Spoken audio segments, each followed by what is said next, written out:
Hello guys, it's Malumi here and welcome to my YouTube channel. Today on the channel I'm going to be doing a really fun video. In a few days, Game of Thrones will return for its 8th and final season. I just thought to do a video recapping all the characters we've missed over the years, characters who have had to leave the series, memorable characters, characters we loved and we had to see go. So here's my countdown.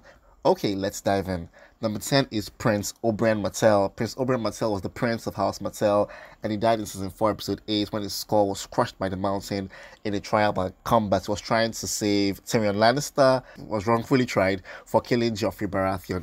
Moving on to number 9. Number 9 on the list is Shireen Baratheon. Shireen Baratheon, the daughter of Stannis and Sals Baratheon.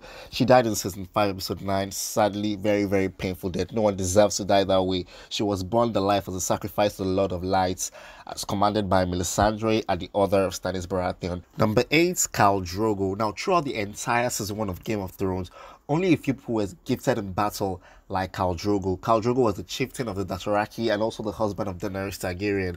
He died in season 1, episode 10, as he was painfully smothered by Daenerys Targaryen with a pillow. It was sort of a messy killing because he was already like in a catatonic state, really like a walking corpse. Number 7, Ygritte. Ygritte was Jon Snow's lover, who was really crazy. But one thing about Ygritte was her payoff line: "You know nothing, Jon Snow." Ygritte was also a soldier in Mance Rayder's army, really gifted archer, and also kind of, I don't know, really confusing love she had with Jon Snow.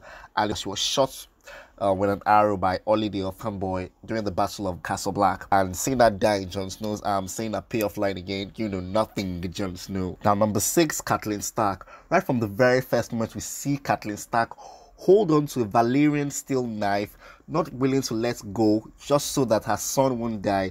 Catelyn Stark was just a person people just love generally. Catelyn Stark was the wife of Eddard Stark, mother of Robb, Sansa, Arya, Bran, and Rickon. She died at the Red Wedding when her throat was slit by Blackwater Rivers. Really, really memorable and strong character. Number 5 was still on the Red Wedding. Another character that we hated to see go was because of the manner in which she left, was Talisa Stark, the wife of Robb Stark. She died in season 3, episode 9. She was stabbed in the stomach as she was carrying the future Eddard Stark and watching Robb Stark crawl to see his dead wife. That was a really painful moment. Number 4, Barrister Selmy. Barrister Selmy was a former member of the King's Guard, and he moved on to be an advisor for Daenerys Targaryen. He died when he was trying to fight against the people of Meereen, who were kind of attacking and rampaging Daenerys' reign. Though they were outnumbered during the raid, he still fought back. Number 3, Syrio Forel. Syrio Forel was a master sword fighter at Bravos and also Arya Stark's instructor. He was teaching her combat, but they coined it the dancing master. Really, if you look at all the lessons Arya Stark learned before she went ahead to be with the Faceless Men, Arya Stark learned a lot from Syrio Forel. Though we didn't see him die, but we think he was killed by Meryn Trant, but he's a master swordsman, so we're still believing he was presumably killed by Sir Meryn Trant, but we never actually saw him die.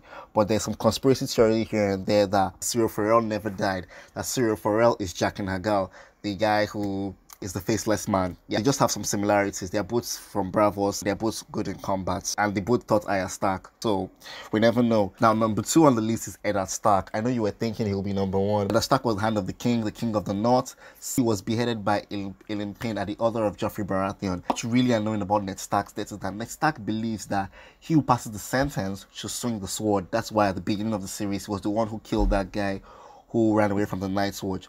Joffrey Baratheon did not have the balls to kill Ned Stark, so he asked Ilyn Payne to do the dirty job for him.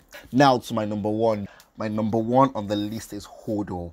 Hodor really died in the most painful way ever. So Bran had a flashback where he could see Ned Stark talk to his brother and Lyanna, and Hodor was actually talking with words before he seized in the Hodor. And now fast forward to the present day, Hodor actually meant hold the door. So Hodor was a servant of the House of Stark. He died in season 6, episode 5, as he was torn apart by the Whigs, as he kept on repeating Hodor, meaning hold the door. Do you disagree with my list? Do you agree with my list? Who do you think should have been there? Who did I miss out? I'd like to know in the comment section. Please don't forget to like this video, and please subscribe. More things are coming up and you don't want to miss it, so subscribe to my channel. Bye.